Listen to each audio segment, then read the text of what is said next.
Dahil ayaw pang mamatay ng matabang babae sa kamay ng mga zombie ay kanyang itinulak itong isang babae upang hindi na ito makatakbo para sa kanya matuon ang atensyon ng maraming mga zombie. At sa ginawang pagtulak ng matabang babae ay bumagsak sa lupa itong magandang babae, at ito ay napasigaw na lang ng malakas sa sobrang takot na baka mahuli siya ng mga zombie. Nang nakita ng ating bida ang bumagsak na babae ay nanlaki ang kanyang mga mata na nakaramdam ng matinding galit, dahil itong babae raw na ito ay ang kanyang disciple na nagtaksil sa kanya na si Lin Wangqiu, pero ang labis niya na pinagtataka bakit nandito sa mundong ito ang babae na nagtaksil sa kanya.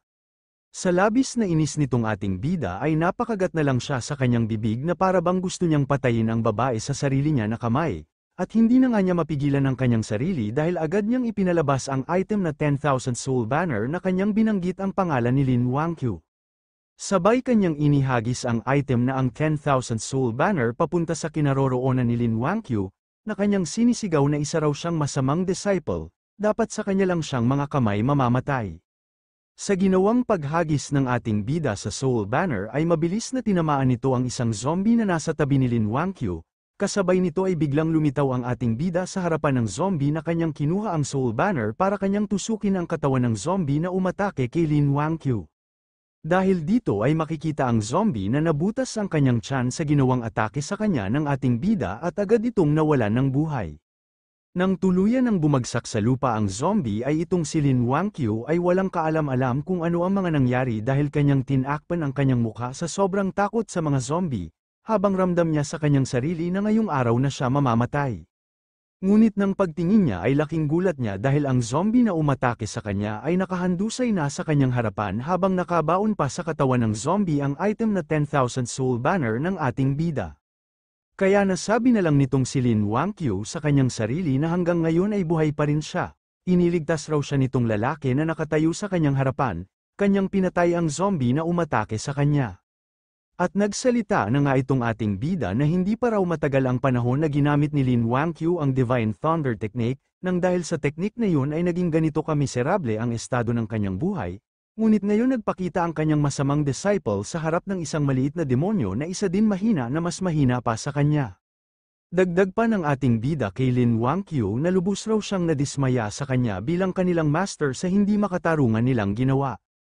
Sa isip-isip naman nitong si Lin Wangqiu habang nakikinig sa mga sinabi nitong ating bida na kung ano raw ba ang nangyari sa lalaki na ito, at ano din ang kanyang mga pinagsasabi, ngunit ang kanyang pinagtataka bakit alam nitong lalaki ang kanyang pangalan.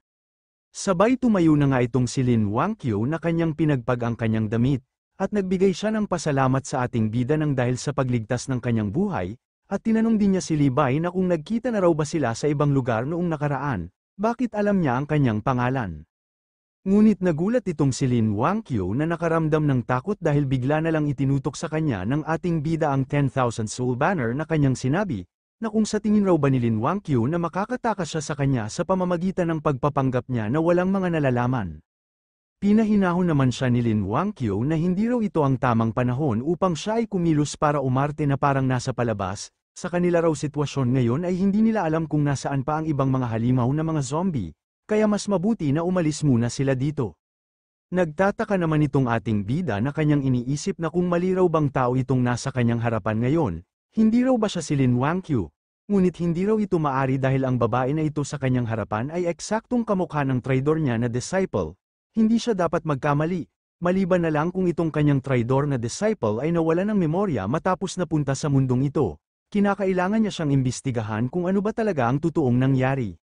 Ngunit biglang napagtanto ng ating bida na ang kanyang kilos ngayon ay parang nagmumukha siyang pervert. Kaya maging itong si Lin Wangqiu ay nagtataka din kung ano raw ba ang kinikilos nitong lalaki na tumulong sa kanya. Dahil dito ay hindi na lang nakapagsalita itong ating bida na hindi na niya alam kung ano ang dapat niyang gawin dahil sa kanyang ginawang kilos ay tinawanan siya ni Lin Wangqiu. Sabay masaya na iminungkahi ni Lin Wangqiu kay Su Bai na kung gusto raw ba niya na silang dalawa ay pupunta doon sa shopping mall, ang madalas raw niyang ginagawa ay pumupunta doon para kumuha ng mga supplies, at plano din niya na dadalo sa pulong doon. Gusto raw ba ni Mister na samahan siya doon? Habang iniisip nitong ating bida kung sasamahan ba niya itong si Lin Wangqiu ay itong dalaga naman ay masaya niya na hinihintay kung ano ang isasagot sa kanya nitong si Su Bai. Kaya ipinikit ni Subay ang kanyang mga mata na kanyang sinaad kay Lin Wangqiu na kung ito raw ang kaso ay sasamahan niya siya upang kanyang makita kung nagsasabi siya sa kanya ng totoo. Matapos banggitin ni Subay ang salitang yun ay nagulat siya dahil biglang hinawakan ni Lin Wangqiu ang kanyang isang kamay, at masaya na sinabi ni Lin Wangqiu sa kanya na kinakailangan na raw nilang dalawa na magmadali, dahil kapag dumating sila doon ng mas maaga ay mas maraming mga supplies ang kanilang makukuha habang hinihintay nila ang rescue. Dahil sa ipinakitang ngiti nitong si Lin Wangqiu sa ating bida ay wala na lang nagawa itong si Subay kung hindi sumama sa kanya, at kanyang iniisip na kahit ano pa raw ang mangyari, ay kanya siyang titingnan kung nawala ba talaga ang kanyang memorya, o nagpapanggap lang siya na walang alam sa mga nangyari sa kanila. Gayunpaman kahit nawala ang kanyang alaala ay hindi na magbabago na pinagtaksilan niya siya, kaya kinakailangan niyang magbayad ng malaki sa hindi makatarungan na kanilang pagtaksil sa kanya bilang kanilang master. Makalipas ang ilang sandali ay dumating na silang dalawa sa shopping mall na tinutukoy ni Lin Wangqiu, sinaad pa sa kanya ng dalaga na ito na raw ang shopping mall na kanyang nabanggit sa kanya kanina. Kinakailangan nilang dalawa na magmadali na makapasok sa loob ng shopping mall.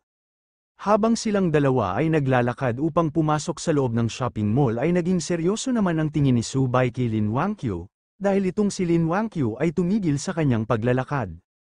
Ngunit nagulat siya dahil biglang lumingon sa kanya si Lin Wangqiu na kanyang sinabi na kanina raw ay masyado talaga siyang nagmadali kaya nakalimutan niyang magtanong na kung ano ang pangalan ni Mr. Sa katanungan ni Lin Wangqiu ay iniisip nitong ating bida na ang babae raw na ito ay parang hindi nagpapanggap, na wala ba talaga ang kanyang alaala at maging ang pangalan ng kanyang master ay kanyang nakalimutan. Dahil sa lalim ng iniisip nitong ating bida ay naglakad siya para siya na ang maunang pumasok sa shopping mall, sabay lumingon ito kay Lin Wangqiu na kanyang inilahad kay Lin Wangqiu na siya raw ay si Subay. Pero sa isip-isip nitong ating bida na kahit na wala pa raw ang alaala nitong si Lin Wangqiu ay hindi na ibig sabihin na pakakawalan niya siya. Nang nakapasok na silang dalawa sa loob ng shopping mall ay nagsaad si Lin Wangqiu kay Subay na sumunod lang raw ito sa kanya. Dahil sa kanilang pinasukan ngayon ay mayroong pansamantalang shelter, dito raw sila maghihintay sa kanilang rescue, ngunit nang dahan-dahan ang binuksan ni Lin Wangqiu ang shelter kung saan nananatili ang maraming tao ay nagulat siya dahil mayroon siyang kakaibang naririnig sa loob.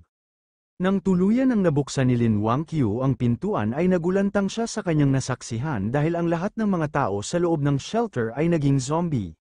Sa hindi inaasahan na nangyari ay nanlaki na lang ang mga mata nitong si Lin Wangqiu na hindi niya masikmura ang karumal-dumal na nangyari sa lahat ng tao dito sa shelter, kaya napasigaw na lang siya na kung ano raw ba ang nangyari dito, bakit sobrang daming mga halimaw dito sa loob. Ngunit sa likod ng maraming zombie ay mayroong isang malakas na presensya ng maitim na aura ng isang nilalang, maririnig sa boses ng nilalang na may-ari ng malakas na aura na paulit-ulit niyang binanggit ang salitang mag-apply ng isang card at makakakuha ng 50% na discounts. Nang nakita niya ang ating bida at si Lin Wangqiu ay nanlilisik ang kanyang mga mata na kanya silang tinanong na kung bakit hindi raw sila nag-apply ng 50% na discounts.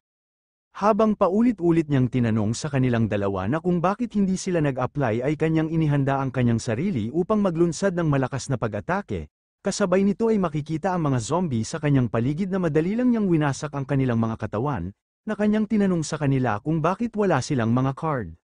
Nang nakita ng ating bida ang kakaibang zombie na biglaan na lang lumitaw ay nakaramdam siya ng tuwa dahil ang aura daw nitong nilalang sa kanyang harapan ay malamang nasa antas na ng initial stage ng spiritual sea realm, at dapat ito ay isang elementary mutant. Samantalang itong si Lin Wangqiu ay mahigpit ang kanyang paghawak sa damit ng ating bida na kanyang sinabi na ang lugar raw na ito ngayon ay sinira na ng mga zombie, kaya kinakailangan na nilang makaalis dito sa lalong madaling panahon.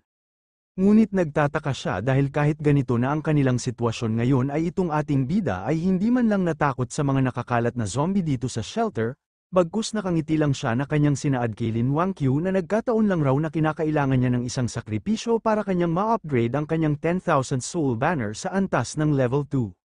Sabay inihagis ni Subay sa kanilang itaas ang kanyang 10,000 soul banner na kanyang sinabi sa elementary mutant na zombie na magandang pagkakataon na raw ito na kanyang masubukan ang kakayahan nitong kanyang 10,000 soul banner. At dito ay lumabas na nga ang dalawang alagad na zombie ng ating bida upang kanilang labanan ng isang mutant zombie na nanggugulo dito sa shelter. Sabay inutusan ni Subay ang dalawa niyang alagad na zombie na kanila raw talunin ang kanilang kalaban sa kanilang harapan, Sa ibinigay na utos ni Subay sa dalawa niyang alagad ay agad silang kumilos at kanilang pinagpapatay ang mga zombie na nakaharang sa kanila. Habang abala sa pagpatay itong isang alagad na zombie ni Subay sa ibang mga zombie na nakaharang sa kanyang daanan ay napatigil siya sa kanyang pagkilos dahil naramdaman niya sa kanyang likod na mayroong isang zombie na papalapit na sa kanya upang maglunsad ng pag-atake. Nang tumakbo na itong isang matabang zombie para kanyang hulihin ang alagad na zombie ng ating bida ay mabilis naman niya itong naiwasan sa pamamagitan ng pagtalon niya ng mataas. Kasabay nito ay malakas niya itong sinipa papunta sa kinaroroonan ng isa pa niyang kasama na zombie upang ito na ang gumawa ng huling atake ng pagpatay. Mabilis naman na hinawakan ng babae na zombie ang mukha ng kanyang kalaban. Sa higpit ng paghawak ng babae na zombie sa mukha ng kanyang kalaban ay maging ang kanyang dalawang daliri ay bumaon sa mata ng zombie. Dahil dito ay makikita ang katawan ng isang zombie na walang kahirap-hirap na winasak ng alagad ng ating bida. Sa kabila ng kanilang pakikipaglaban sa ibang mga zombie ay itong mutant zombie naman ay tumalon ng napakataas na patuloy pa rin niyang binanggit ang salita na makakakuha ng 50% na discounts kung kukuha ng isang card. Nang nakita ni Subay na nasa kanila ng itaas ang mutant zombie ay masyado siyang nagulat na nakaramdam ng pagkabahala. Kaya agad niyang sinigawan ng dalawa niyang alagad na magmadali silang umatras at agad na bumalik sa kanyang tabi. Sa ibinigay na utos ng ating bida ay mabilis naman ang dalawa na naglaho sa harapan ng mga maraming zombie, sakto din sa pag-alis ng dalawang zombie ay sabay-sabay na nawasak ang mga katawan ng maraming zombie, dulot ng malakas na atake ng mutant zombie galing sa itaas. Lumabas naman ang pawis sa mukha ng ating bida dahil ang nilalang raw na ito ay isang bangkay kaya wala siyang pakialam kung ano ang banta sa kanyang buhay. Ngunit ang kanyang espiritual na kapangyarihan ay limitado lang sa ngayon. Hindi raw nakakabuti para sa kanya ang magsayang ng maraming oras, dapat siyang kumilos ng mabilis. Sabay nag-cast si Levi ng kanyang teknik upang mas palakasin pa niya ang dalawa niyang alagad na zombie. Kasabay nito ay muli na naman niyang inutusan ang dalawa niyang alagad na umatake sa kanilang kalaban ng masyadong mabilis. Nang tumalon na itong isang alagad na zombie ng ating bida ay itong mutant naman ay nakatayo lang na kanyang hinihintay ang alagad ng ating bida na makalapit sa kanya. Makikita ang kanyang isang kamay na kanya nang hinanda para kanyang salubungin ang zombie na umatake sa kanya. At nang tuluyan ng nakalapit ang alagad na zombie ng ating bida ay sa isang iglap lang ay mabilis na nawasak ang kanyang katawan nang wala man lang kahirap-hirap. Ngunit nagulat ang mutant zombie dahil itong babae na zombie ay bigla na lang lumitaw sa kanyang itaas upang ito na naman ang maglunsad ng pag-atake. Dahil hindi pa nakaporma ang mutant para kanyang pigilan ang isa pang zombie ay matagumpay na nahawakan ng alagad ng ating bida ang kanyang ulo. Kaya napasigaw na lang ang mutant na zombie sa ginawa sa kanya ng alagad na zombie ng ating bida. Mabilis naman na inutusan ni Subay ang kanyang alagad na huwag na siyang magsayang ng oras, kinakailangan na niyang kagatin ang mahinang parte sa katawan ng kanilang kalaban. Mabilis naman na pinasangayunan ng babae na zombie ang inutos sa kanya kaya agad niyang hinanda ang kanyang bibig upang kagatin ang mutant na zombie. Dahil dito ay tuluyan nang nakagat ng babae na zombie ang mutant, kaya sumisigaw ito ng napakalakas. Matapos kagatin ng babae na zombie ang mutant ay hindi pa rin niya binitawan ang katawan ng mutant zombie na halos hindi na makagalaw dulot ng pagkagat sa kanya. Habang dahan-dahan na bumagsak ang mutant zombie ay mabilis naman na tumalon ng babae na zombie para makadistansya sa kanyang kalaban, at nang nakalapag na sa sahig ang alagad ng ating bida ay sakto din na bumagsak ang nanghihina na katawan ng mutant zombie, at habang ito ay hindi pa makagalaw ay agad naman na lumapit sa kanya ang ating bida upang kanyang kunin ang kapangyarihan ng kaluluwa ng mutant zombie. At pagkatapos ay nag-cast siya ng spirit binding para kanya nang simulan ang pagkontrol sa mutant zombie. Sa ginawang kilos ni Subay ay makikita ang mga kadina galing sa 10,000 soul banner na ito ay agad na kumonekta sa katawan ng mutant zombie. Dahil sa higpit ng pagkatali sa mutant zombie ay pinipilit pa sana nitong zombie na makawala, ngunit kahit anong gawin niya ay hindi na siya makakatakas sa mga kadina na nakakapit sa kanya. Sa mga nangyari ay tuluyan na nga na hinigop ng 10,000 soul banner ang buong katawan ng mutant zombie. Nang natapos na si Subay sa kanyang proseso sa pagkuha ng mutant zombie ay lumabas naman ang sistema ng 10,000 soul banner na kanyang binabati ang host sa matagumpay niyang pagpatay sa low-level zombie. Ang kanya raw 10,000 soul banner ay nag-level up papunta sa level 2, ngayon ay makakaya na niyang makapag-control ng 5 mga kaluluwa. Sinaad din ng system sa ating bida na upang marating daw niya ang level 3 ay kinakailangan niyang makapatay ng isang advanced level zombie, kaya pakiusap ipagpatuloy lang niya ang pagsisikap. Sa sinabi ng system ay tinanong siya ng ating bida na kung ano raw ba ang advanced zombie, At napapaisip na lang siya na ang ibig raw bang sabihin ng system na kinakailangan niyang pumatay ng Foundation Establishment level na beast, ngunit itong kanyang kasalukuyan na cultivation ay nasa antas pa lang ng mid-stage Chiseal realm. Habang abala pa itong ating bida sa pag-iisip kung ano ang kanyang dapat na gawin upang magawa niyang makapatay ng advanced zombie ay lumapit naman sa kanya itong si Lin Wangqiu na kanyang binanggit ang pangalan ni Subay. At tuwang-tuwa pa niyang sinabi kay Subay na kanina raw ay inaakala niya na isa lang siyang delusional na lalaki, ngunit hindi raw talaga niya inaakala na isa siyang makapangyarihan na tao. Nakaramdam naman ng inis itong si Subay sa ipinakitang paghanga sa kanya ni Lin Wangqiu na kanyang natanong na kung ito raw ba talaga ang pangalawa niyang matalino na disciple, bakit tila ba isa siyang tanga. Ngunit habang nag-uusap pa silang dalawa ay mayroon naman isang lalaki ang lumitaw sa kanilang likod na kanyang pinaalam sa iba niyang mga kasama na lumabas na raw silang lahat, dahil ang lahat ng mga halimaw ay namatay na, ngayon ay kanila nang ipagpapatuloy ang paghahati ng mga supply. Dito ay nagsilabasa na nga ang mga tao na nakatago sa loob ng shelter, sila ay nagpapasalamat dahil wala na raw mga halimaw, maaari na raw silang makapag-relax habang hinihintay nila na dumating dito ang mga rescue, at ang lahat ng mga supply na nandito ay kanilang magagamit upang kanilang makakain para makasurvive dito.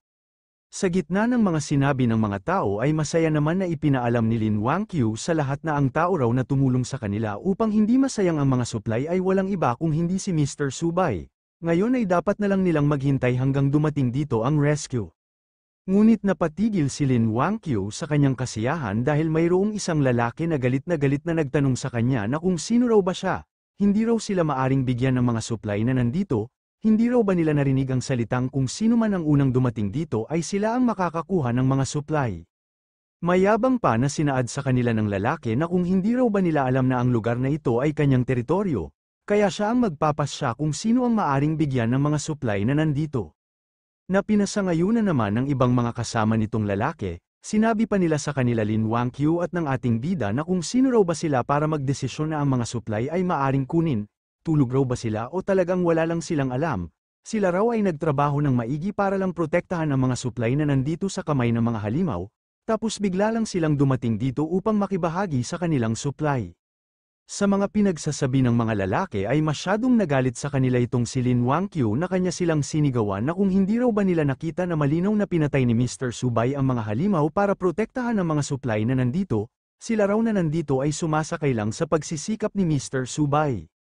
Ngunit nagalit lang itong pinuno ng mga kalalakihan kay Lin Wangqiu na kanyang sinabi kay Lin Wangqiu na ang payat raw ba na lalaki na kanyang kasama ang kanyang tinutukoy, talaga raw na naisip niya na siya talaga ang pumatay sa mga halimaw. Kung magsisinungaling raw siya ay dapat yung kapanipaniwala, kung siya raw ang tatanungin ay sa tingin niya kaya namatay ang mga halimaw dahil sila ay naglaban-laban, sinusubukan lang raw nilang kunin ang credit na sila ang pumatay sa mga halimaw. Dahil sa mga masasakit na mga salita ng mga kalalakihan ay hindi na mapigilan ni Lin Wangqiu na kanya silang sinigawan sa sobrang inis. At habang nanginginig ang katawan nitong si Lin Wangqiu sa sobrang galit sa mga ugali nitong mga kalalakihan ay hinawakan naman ni Subay ang kanyang balikat na kanya siyang pinapatigil sa pakikipagtalo sa mga walang kaluluwa na mga kalalakihan. Dagdag pa ng ating bida na ang kayamanan raw ay nag-uudyok lang sa kasakiman, at laging tatandaan ni Lin Wangqiu na ang mga salita ay hinding-hindi makapagpapanalo sa anumang mga benepisyo.